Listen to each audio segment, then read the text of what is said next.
Back to Godhead Prabhupada Krishna Consciousness, a state of joy beyond false boundaries. Back to Godhead May 1982. A talk given in November 1968 by His Divine Grace A.C. Bhaktivedanta Swami Prabhupada, founder Acharya of the International Society for Krishna Consciousness, at the Society's Center in Los Angeles. Chanting the holy names of God in congregation raises us to the state of pure spiritual consciousness, a state of joyful awareness of God that transcends all petty prejudices and material distinctions. Wrote Srila Bhaktivinoda Thakura, a great Krishna-conscious teacher of the last century, the principle of congregational chanting, as the future church of the world, invites all classes of men, without distinction of caste or clan, to the highest cultivation of the spirit. This church will extend all over the world and take the place of all sectarian churches, which exclude outsiders from the precincts of the mosque, church, or temple. By the efforts of His Divine Grace A.C. Bhaktivedanta Swami Prabhupada and his followers, this prediction is coming to pass. Brahma Bhuta Prasanatma Nasakati Nakanksati Sama Sarvasu Bhutsumad Bhaktim Labhate Param. One who is transcendentally situated at once realizes the Supreme Brahman and becomes fully joyful. He never laments or desires to have anything, he is equally disposed toward every living entity. In that state he achieves pure devotional service unto me, Krishna. Bhagavad Gita 18.54. Krishna consciousness is simply full of bliss, because it is the stage one reaches after attaining liberation from all material miseries. This is called the Brahma Bhuta stage. One feels just like a person who has been suffering in prison for many years and is suddenly given his freedom. How much delight he feels! Similarly, one who attains the Brahma Bhuta stage immediately becomes joyful. And what is the nature of that joyfulness? Nasakhati, even if one suffers great loss, one does not lament. And Nakanksati, one feels no hankering for big profit. Also, in that stage one sees all living entities on the same platform of spiritual identity. In another place Bhagavad Gita says, Panata Samadarsana, when a person is learned he sees everyone on the same level of spiritual identity. At this stage, Krishna consciousness actually begins, Mad Bhaktim Labhate Param. So Krishna consciousness is the activity of the living entity in the liberated stage. Everyone is trying to get liberation from material pangs. Those who follow Buddhist philosophy are trying to get liberation from material miseries by reaching nirvana. Nirvana means the stage when everything is extinguished. The Buddhists want to make everything void, they want to make all material varieties zero. That is the sum and substance of Buddhist philosophy. And Mayavada, impersonalistic, philosophy is more or less similar. It is a second edition of Buddhist philosophy.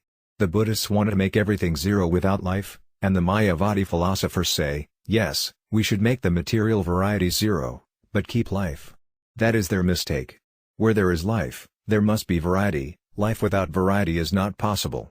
This is the defect of Mayavada philosophy. Suppose a patient is very much disturbed and he asks his physician, please stop my disturbance. Kill me. Kill me. Sometimes people who are suffering speak like that. Give me some poison. Kill me. I cannot tolerate the pain. The physician says, there is no need to kill you. I shall give you a good, healthy life.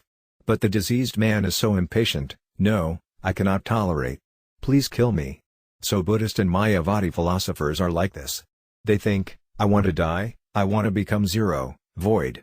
They are feeling so much frustration, so much disturbance from the material miseries, that they want to make their life zero. Krishna consciousness is not like that. Krishna consciousness brings you to real life, a life of devotional activity in the liberated stage. But it is often difficult to understand the philosophy of Krishna consciousness. Why? That is explained in Srimad Bhagavatam, July 5, 1930, Matir na Krsna Paratas Vadava Mitho Bapadiyata Gavaratatam. Ga means house, and Vrata means vow. So the Bhagavatam says, one who is too interested in maintaining a comfortable family life cannot understand the philosophy of Krishna consciousness. Everywhere the common man is interested in attaining bodily comforts, a nice wife, a nice apartment, a nice bank balance. These things are his aspirations, and nothing more. First of all, a person is interested in his body. Ga means house or living place. I am a soul, a living being, and my body is my first living place. The body is also a ga. But I am not the body. I may live in an apartment, but I am not the apartment. Similarly, I am living in a body, but I am not the body. This understanding is the beginning of spiritual education. Unless a person understands that he is not his body, that he is a spirit soul living in his body, there is no question of spiritual education, because such a person does not know how to distinguish what is spiritual from what is material. So it is a misunderstanding to think, I am my body. I belong to my apartment. I belong to my society. I belong to my nation. I belong to my world. I belong to my universe. You may expand the idea of Ga, but it is all a misunderstanding, whether you are a big leader who says, "My life is for my nation," or some ordinary, common man who says, "My life is for my family," or some childlike person who says, "I am interested only in my body." People very much appreciate it when we expand our conception of self-interest from bodily welfare to family welfare, or from family welfare to community welfare, or from community welfare to national welfare, or from national welfare to the idea of universal brotherhood. But these are all bogus ideas, misconceptions. However you may expand the Ga, the defect will remain. For example, the so-called nationalists in America are packed up within the boundary of human beings. They do not expand their affection to other living entities. They believe that the human beings living in America should be given protection but that the animals need no protection. Why? The cows and other animals in America are also nationals, they should also be protected. But the nationalists have no such idea, because nationalism and all such ideas are defective and limited. So the Bhagavatam says that as long as a person is interested in keeping himself within the boundary of some limited conception of life, he cannot understand Krishna consciousness, or God consciousness. Matirna Krsna Paratasvata Virginiasvata means by one's personal mental speculation. Many philosophers are thinking they will reach the absolute truth by mental speculation. And Parata means from authorities from the spiritual master, the scriptures, or other authoritative sources of knowledge. Our principle is to receive knowledge from the spiritual master. But suppose somebody thinks, "I am American. Why should I hear from a spiritual master who is Hindu?" Such a person will not be able to understand the teachings of Krishna consciousness. So those who are Gavaratanam, determined to remain within a limited conception of life, cannot understand Krishna consciousness, neither by their own mental efforts nor by taking help from authorities. Next the Bhagavatam uses the word mitha, which means taking part in a great assembly. A good example is the United Nations. The United Nations has been trying to bring world peace for the last 25 years. So why has it not been possible? Because the representatives at the United Nations have a limited conception of life. They think, "I am my body, which was born in such and such a nation." The basic principle is wrong, the conception of life is wrong, and therefore the United Nations has failed to bring peace in the world. Now, why are people limited by a poor conception of life? The Bhagavatam says, Adantagabi. The limited conception of life is caused by unbridled senses. Everyone wants to satisfy his senses, or the senses of his countrymen. So although a man may go to the Assembly of the United Nations, he keeps his identity as American or German or Russian or Indian, and he thinks, "My nation shall be happy in such and such a way." The Indian is thinking like this, the American is thinking like this, the Russian is thinking like this. But if they keep themselves in that limited conception of life, what benefit will they derive? They will simply talk and waste time. That's all. Only when one goes outside these limited conceptions of life and reaches the Brahma-Bhuta stage can one have real peace. Next the Bhagavatam describes the position of someone with uncontrolled senses, punapunas karvata karvanam. Karvata karvana means chewing the chewed. Suppose something is chewed and then thrown away in the street. If somebody comes and again chews the thrown away article, he cannot get any juice out of it. Similarly, we may try repeatedly to enjoy our senses in this material world, but all our efforts must end in frustration. We may make so many plans, but because all our plans are on the platform of sense gratification, our whole existence is limited to the four activities of animal life: eating, sleeping, mating, and defending. That's all. Animals and man have these four activities in common. The only extra qualification of man is that he can come to understand Krishna, or God. That is his special qualification. But because people keep themselves within the limits of sense gratification, they come again and again to the same platform of eating, sleeping, mating, and defending. Therefore they remain without Krishna consciousness. So, the secret of how to become Krishna conscious is that we should not limit ourselves to a narrow conception of life. How is that possible? We must understand, I am an eternal servant of Krishna, or God. That is Krishna consciousness. Now, one may ask, if understanding Krishna is the goal of life, why do people keep themselves within the limit of sense gratification? That question is answered in the Srimad Bhagavatam, July 5, 1931, Natavajasvarthagatam hi visnam durasaya yi bahirurtamanana. This is a very important verse. It says that foolish persons do not know that Vishnu, or Krishna, is the ultimate goal of their life because they are entrapped by the consciousness of enjoying material nature. Everyone is eager to look after his self-interest, But foolish people do not know what their real self-interest is. They are thinking, working hard in the material way of life will give me ultimate pleasure, ultimate satisfaction.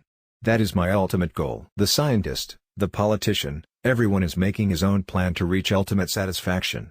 And how will they fulfill that plan? By manipulating nature, Krishna's external energy, Bahirurdamanana. We are preaching Krishna consciousness, but most people are not interested. Had I been an expert in a new kind of technology, or in teaching an improvement in electronics, thousands of people would be coming to hear me. Because I would have been dealing with the ingredients of the external energy, people would have thought, this technological knowledge will give me happiness. That is dursaya, a useless hope. The Bhagavatam says this kind of material advancement is useless. It will not give you any happiness. But people are foolishly hoping it will. Now the Bhagavatam says, Andayatandharupani. This means that those people who are hoping for happiness through material advancement are spiritually blind. They do not know the goal of life, and their leaders also do not know the goal of life. People are thinking that with the change of some politician something new will be done and they will be happy. Now there is an advertisement, America needs Nixon now. People are thinking, when Nixon will be president instead of Johnson, we shall be happy. Laughter, but from which stock are this Johnson and Nixon coming? The source of supply is the same. If the source of supply is the same, what is the use of replacing Johnson with Nixon or Nixon with Johnson? The leaders are spiritually blind, they do not know the ultimate goal of life. If the people are blind and their leaders are also blind, what will be the result? If a blind man leads 100 other blind men across the street, certainly there will be some accident. But if the leader can see, he can lead hundreds and thousands of men safely. Now the Bhagavatam explains, Tapisa Tantriya Morudamni Bhatta. Both the blind leaders and their blind followers are very tightly bound by the strong ropes of material nature. The leaders promise, my dear citizens, my dear countrymen, the country needs me at the present moment. If you give me your vote, I shall give you all comforts, all solutions. But all these leaders are tightly bound up by the laws of God, the laws of nature. You see? If your hands and legs are tightly bound, how can you work? The leaders do not know that they are under the stringent control of the laws of nature. Suppose there is a heavy earthquake, or suppose the Atlantic Ocean and the Pacific Ocean mix together? There is some suggestion like that from the scientists, then how can you check the laws of nature? Your hands and legs are tightly bound by nature's laws. You cannot check them. So how can blind leaders, who are so tightly bound up by the laws of nature, lead people to the ultimate goal of life? The ultimate goal of life is God, or Krishna, but the leaders are enamored by the glitter of this material nature. So they cannot lead us to Krishna. Then what is the solution to our problem? If it is not possible to attain Krishna consciousness by speculation, by assembly meetings, or by deriving knowledge from authoritative sources, then how is it to be attained? How can the goal of life be reached? The Srimad Bhagavatam, July 5, 1932, answers this question. Nasam matastavadhyurakramangram sprasidyanarthapagamo yadarthamahiyasam pada rajobhizagniskinkananam navernita yavat. One cannot fix his mind on the lotus feet of Krishna unless one has the opportunity of touching the dust of the lotus feet of a person who has given up all material hankerings, niskinkananam, and who has dedicated his life 100% to Krishna, mahiyasam. When one comes in touch with such a person, by his grace one can attain Krishna consciousness, not by any other method. One must approach a bona fide spiritual master and by his mercy, by his grace, receive Krishna consciousness. And as soon as a person receives initiation into Krishna consciousness, he feels spiritual satisfaction, and his liberation from material entanglement begins. Then, as he makes further and further progress, his life becomes sublime. The first benefit of Krishna consciousness is that as soon as a person comes in touch with Krishna, he immediately gives up all the unwholesome activities of material existence. In fact, we can test if someone is in contact with Krishna by seeing how free he is from sinful activity. For example, not a very gigantic example, a very small one, take our students. As soon as they are initiated into Krishna consciousness, they immediately give up so many sinful activities. The basic activities of sinful life are illicit sex, intoxication, meat eating, and gambling. It is very difficult for people to give up all these habits, especially in the Western countries. But my students are giving them up very easily. In 1935 one of my godbrothers went to London and met the Marquis of Zetland, a man from Scotland. He was very interested in Indian philosophy. He had previously been the governor of Bengal, and in my youth I had met him. He had come to my college, so the Marquis inquired from my godbrother, Goswami Banerjee, "Can you make me a Brahmana?" Banerjee said, "Why not? Yes, we can make you a Brahmana, but you have to follow 4 rules. You must give up illicit sex, intoxication, meat eating, and gambling. Then you can become a Brahmana." "Oh, that is impossible." You see? The Marquis of Zetland was such a big personality. He was interested in philosophy, he held a high government position, he was a responsible man, yet he flatly denied that he could give up these 4 sinful habits. But our students, hundreds of boys and girls who are coming to Krishna consciousness, are giving up these habits very easily. And they don't feel any inconvenience. This is the first benefit of Krishna consciousness. In the very beginning one is finished with all sinful activity. How can our students give up these things? Because they are feeling spiritual satisfaction in Krishna consciousness, our students can sit down before the deity and chant Hare Krishna for 24 hours. Bring any student of any other yoga society and ask him to sit down for 5 hours. He'll fail, he'll be so restless. These so-called yoga societies simply teach their students some official meditation, 15 minutes to a half hour of closing the eyes and murmuring something. But our students are engaged in Krishna consciousness 24 hours a day. Anyone may come and ask them how they are feeling. Unless they feel some spiritual satisfaction, how can they give up everything and simply serve Krishna? Now, one may ask, suppose a person takes up Krishna consciousness out of sentiment but he cannot complete the process. What is his position? This question is also answered in Srimad Bhagavatam, January 5, 2017. Tyaktva karanambujam harabhajanapakva the padatato yada yatrikva vabhadramabhuta musya kim kovarta aptobhajatam svadharmata. The word svadharma means specific duty. Everyone has some specific duty or occupation. So somebody may give up his specific duty and begin practicing Krishna consciousness. All of my students were engaged in something else, but all of a sudden they gave it up and joined the Krishna consciousness movement. So, anyone may do this. After hearing some lectures on Krishna consciousness, someone may decide, now I shall begin Krishna consciousness. So he gives up his occupation and begins chanting Hare Krishna and following the other devotional principles. But all of a sudden he gives them up. For some reason, because of some unfortunate circumstances, he cannot prosecute Krishna consciousness nicely and he gives it up. So the Bhagavatam says that even if one gives up Krishna consciousness because of immaturity, still there is no loss, because he will take it up again in the next life.